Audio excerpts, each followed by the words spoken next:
Hello and welcome back to Shine the Fine Art. Today I am working on a graphite drawing and I am working on one for my painting drawing series that I just shared with you, the Buddha and the bird. And I have already talked about the reasoning and the thought process behind this drawing series that I am doing in my last video. I will put a link in the video description and I will put a little bit of information or description as well in the video description for you to follow along the thought process behind the drawing. Mostly till now I have done drawings and paintings for the same thing in different mediums and wish to continue to do so because this is something that kind of totally relate to and I am loving doing this series. So do let me know how you are liking this series. So instead of walking you step by step through the entire graphite drawing, this time I thought I'd share with you some techniques and tips to draw with graphite.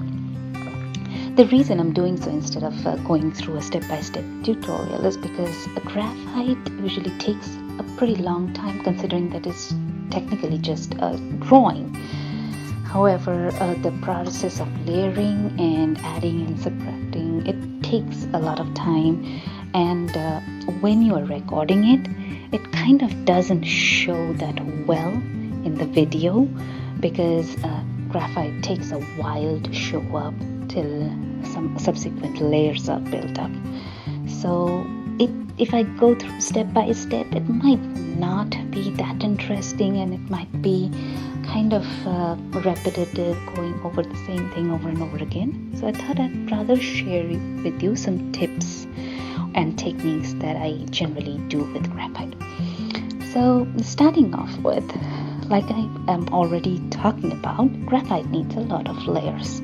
So if you're trying to fill the tooth of the paper, which this paper doesn't have much because I'm working on vellum, which is a pretty smooth surface, but still you have to fill the tooth of the paper.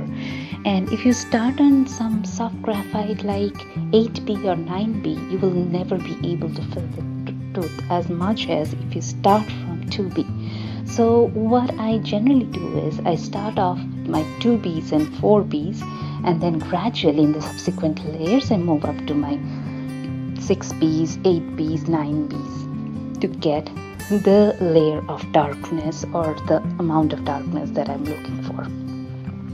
You will see that to get the perfect amount of darkness for the very contrasting areas, I have pulled in something that looks like charcoal, but it is not charcoal. It is a carbon pencil. When I want something really super dark, I use this carbon pencil. This is kind of something in between a charcoal pencil and a graphite pencil. Not as soft as charcoal, but not as hard as graphite. So what it does is it gives me the amount of darkness that I'm looking for very quickly. However, I use it sparingly because once it is down on the paper, the paper is kind of dark and you cannot go back. It is not as easily erasable as graphite is.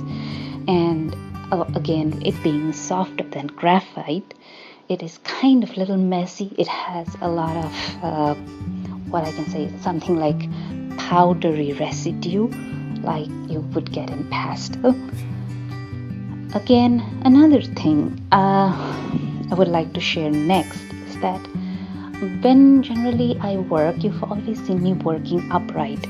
Like no matter what medium I'm working on, pastel, oil, watercolor, drawings in graphite, I'm always working upright. The reason I do this is because I have a chronic back problem and it helps me to keep my posture right when I'm working upright. Even if you do not have a back problem or even if you're supremely fit, I would suggest try to work upright as much as possible because this is kind of, you can say, a job hazard for painters and artists of our kind, that if you work a long time looking downwards, Even if you do not have any issues right now, you will eventually develop neck and back problems, spondylosis, and so on and so forth. So to avoid that, 2 things to do. 1, try to work upright as much as possible. And the second thing is that keep a good posture, take breaks. From time to time, get up, stretch up, and then come back and work. So here is something that more was like a health tip, but I thought that is a very good thing to share at this point of time. Another thing you would see that when I'm creating lines, like straight and simple lines in this drawing, I am not pushing the pencil very hard. The only time I'm pushing the pencil very hard is when I'm doing my final layers of graphite with probably a 9B pencil, because that is how it works best. So remember that. Do not push your pencils very hard. In fact, I would suggest that erase off pencil marks that are too dark to start off with, so that it comes up really nicely and you have room of subtracting or erasing if you need to, which might be a case in graphite a lot of times. Again, have a very good eraser, because as much as you need to build up layers and keep on adding layers, you might need to subtract as well. So having a very good eraser is a very useful thing. I use a vanish eraser and a combination of a Tombow mono eraser. Both of them are indispensable for my graphite works.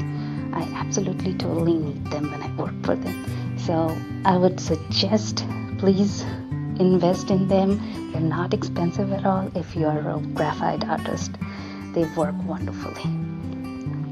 So these are the overall things that I wanted to share when I did this project, and I hope you find them useful.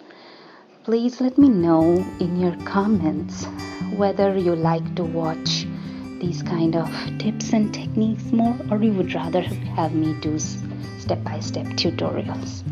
And if you do not like something about some video, do let me know that as well, because the comments do not necessarily have to be good things only. I need to know if you do not like something so that I can adjust to my best abilities to accommodate as much as possible. My goal here is to share my knowledge, my thoughts, and not to put them on yours. So it would work best if you share your honest reviews with me. And before you go away, do not forget to hit that subscribe button. That is the best way to keep up with what I am currently working and what is coming up. And also, I'm putting links of all my social media presence in the video description for you to follow me if you wish to. And thank you for watching. Thank you for subscribing. And I would like to remind you that I post videos every Wednesday and Friday, and sometimes on special occasions on the weekends as well. And thank you again.